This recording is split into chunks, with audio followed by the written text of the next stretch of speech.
Okay, it's 5 o'clock in the morning. Here we go. We're ready to go. I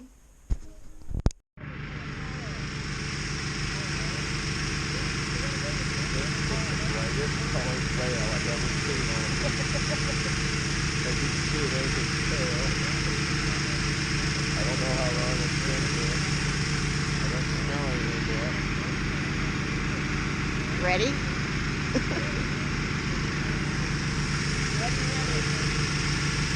Crowd, a large crowd is starting to gather. You ready? Okay, here we go. Here we go.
There we go, folks. Welcome to the Black Hills skies.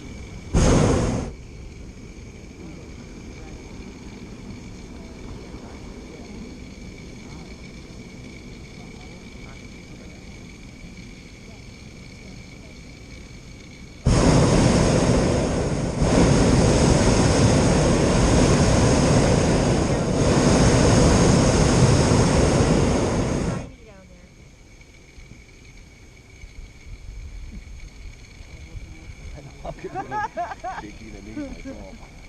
Isn't this cool? Mm-hmm. Beautiful. I'm still on the floor at Heidi.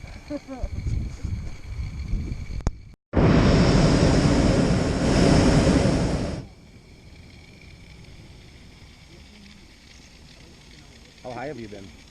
Oh, about 8,000 feet off the surface is about as high as I've been. Really not that high. For some people. But generally our flights take place anywhere from treetops up to a couple of thousand feet is pretty typical. Every day is a little bit different.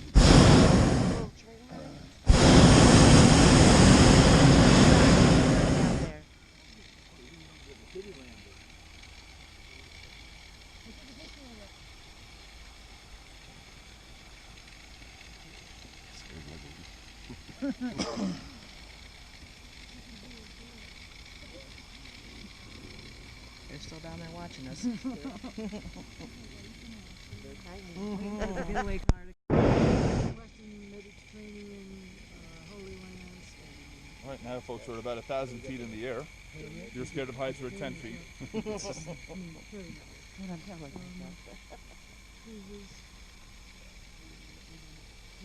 Thank you all for coming out twice. You guys, you got it on the day you picked. We were hoping. We tried it a few times in St. Louis, and they always got canceled. There's lots of stuff to land down there.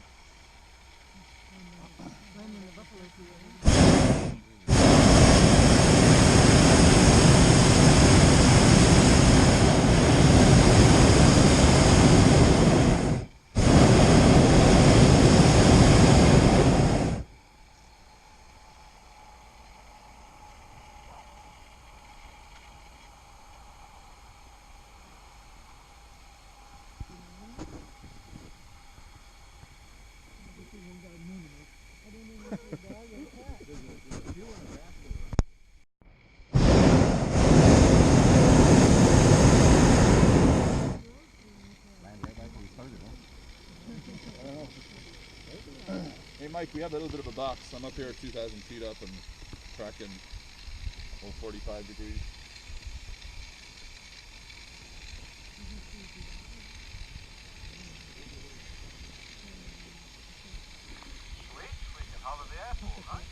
That's kind of what I'm thinking.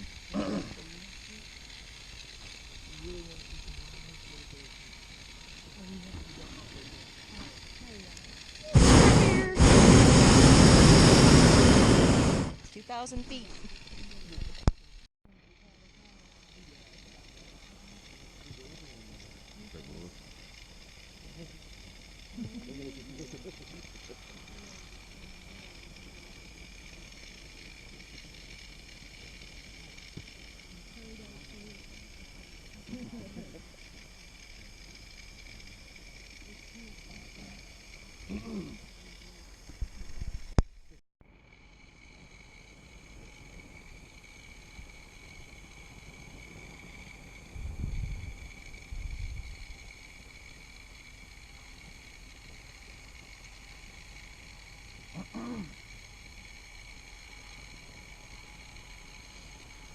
People are probably asking your mom, do you know where your child is right now?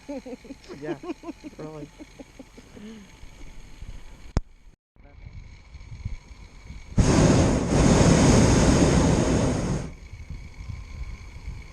Playing a little bit of leapfrog in here.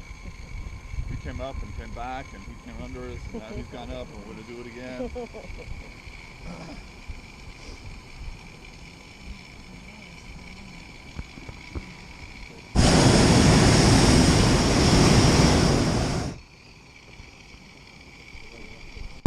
Here, just to the left of the highway, it's called the Nicholson Trail. It runs from Edgemont, about 30 miles south of here, all the way up to Deadwood. Wow. 110 miles long. It's really Wondering cool what trail. that was. So Yeah. sounds cool. Yeah, it's really neat.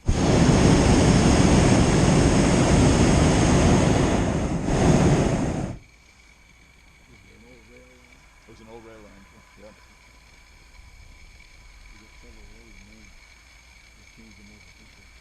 Yeah, it's a good use for them. Because the grade isn't too terrible, you know.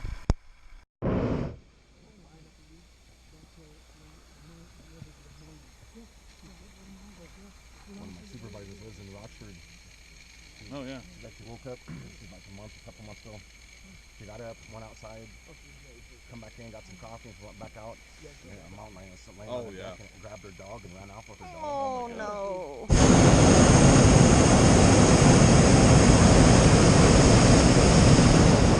Oh, it looks like a bunch of turkeys over there. See them in that pasture? Yeah. My neighbor said a mountain lion had been in my backyard. He saw it jump out. Yeah.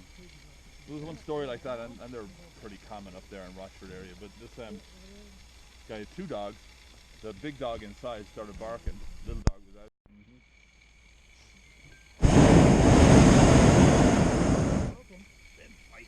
Hey, horses! Can I land with you? Can I ride you out back to the car?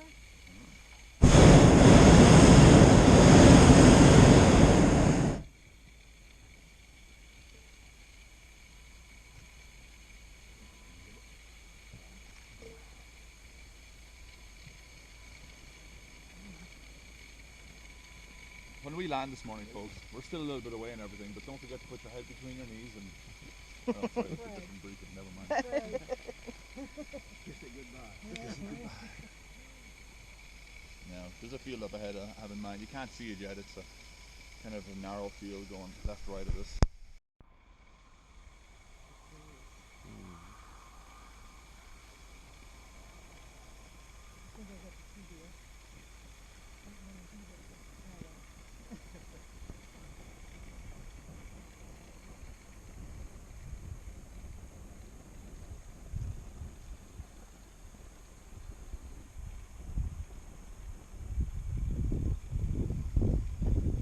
Yeah, Mike, stay left of me if you can. 2, 3, 4,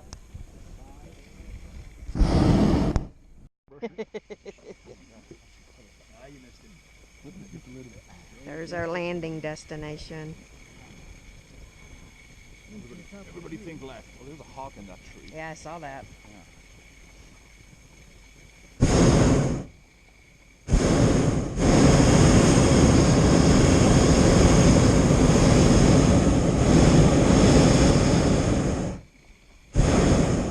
Alright folks, we're going to try and set it in here somewhere. Here's our chase crew.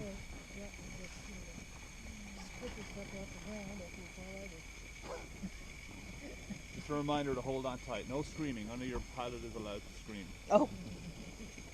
You could bounce, so keep hanging on.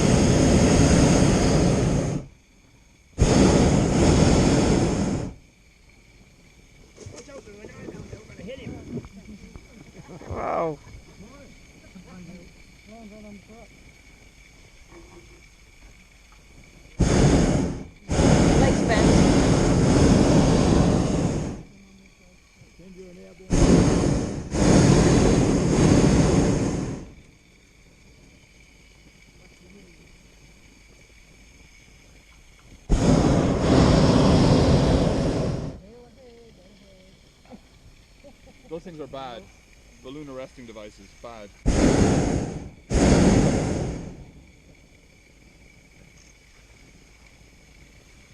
All right, all right, all right. Fancy meeting you guys here.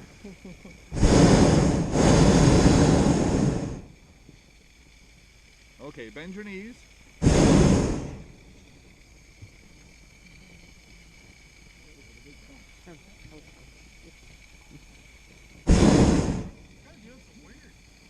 I was hoping there'd be a little draw through here, and there it is.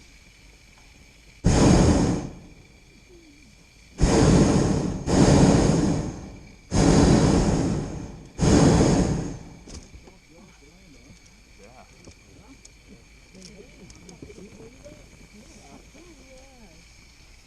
I just can't believe they hated here. I'm so super happy about it. It was a swamp last week. Smooth landing.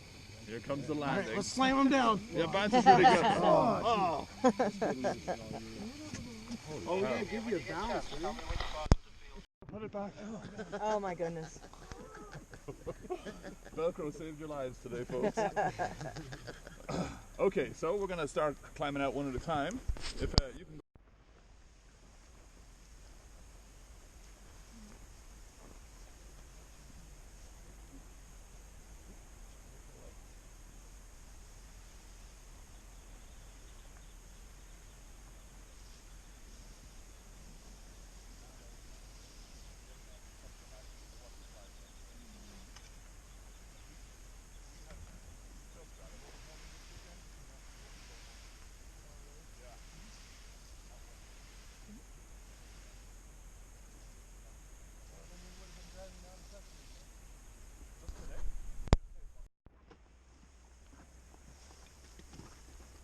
So yeah, you can come a little closer to those in the back if you want. We don't.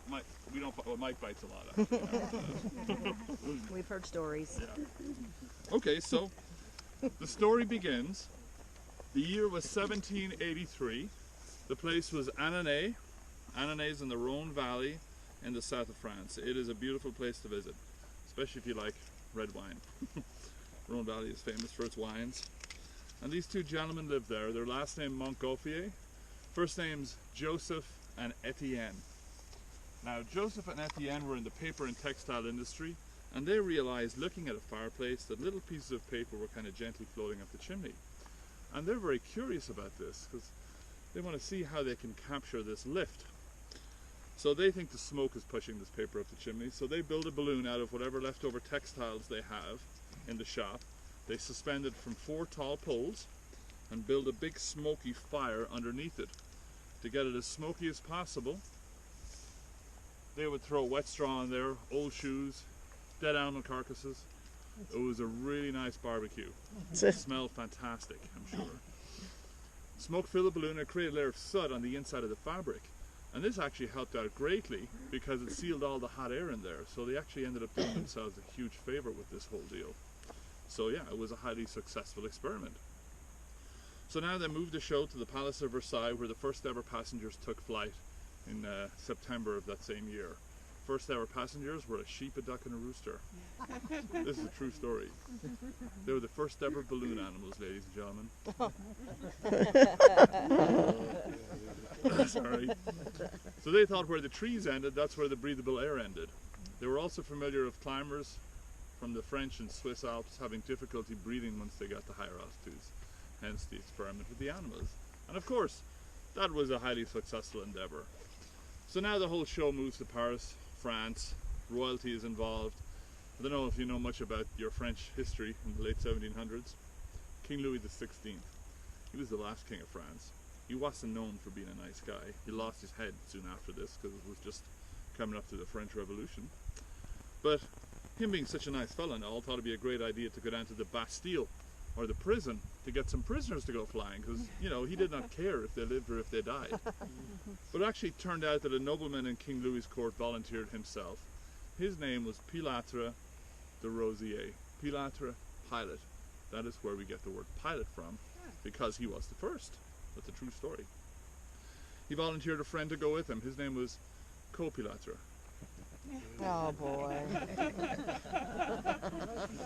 His name, yeah, Mike never has to listen to this either. His name was Marquis-Francois Darlan. November 21st, 1783. They made history, folks. And they, sound effect. Oh, they launched. Oh. Catch. Good catch. Oh, Oh my goodness. They launched out of Paris, Yeah. France. Yeah. Yeah, whoever catches the cork gets a free ride back to the car. So if you look at early depictions of this whole event, there's thousands of people there in the square. Even Benjamin Franklin was present at this launch. He was the first ambassador to France from a newly formed United States Republic. Add that to his list of things. They get in the air. The balloon's kind of going out sideways, so they're flying in windy conditions in the middle of the day. They don't know any better, of course. And they fly for about 10 or 15 minutes, and as soon as they find an open spot to land, they do. Now, when I say the word land, I'm being quite generous with that term. More like plummet to earth and crash violently would be a more apt description. They hit so hard, they got ejected from the gondola, and of course the balloon lost weight and took off again. Had a nice little flight by itself and landed just fine. And it leaves the two guys just lying there, battered, bruised, bloodied and broken, going, wow, let's do that again. So that was it, folks. They made history that day. Now, the Irish, the farmers, the Irish come later. The farmers back then were also a little superstitious. In their eyes, nothing good came from the skies. You had locusts, thunderstorms, hail, anything that could kill crops. And this thing, they didn't know what to make of it. It looked like a fire-breathing dragon. It was billowing smoke on fire, people screaming for their lives. So they had to come out and kill the beast, and they did. They came out with their knives, they came out with their pitchforks, and they just tore the balloon to shreds. Now this started getting very expensive and cumbersome for the balloonists. But being good French people, in their infinite wisdom, and flying in the newly formed Champagne region of France, they decided they would carry champagne with them as a token of friendship to the farmers. How could they be bad spirits if they carried good spirits? Or got them so blitzed they didn't realize there was a balloon there in the first place. And that is why we are here, ladies and gentlemen, boys and girls, on Sand Pasture Road, continuing the same tradition 235 years later. And now you know the story. Awesome. There Good you go. story. But no All right. crash landing. No crash landing today. It was about as soft as you can get today. It was perfect. So we're about 5 minutes, 10 minutes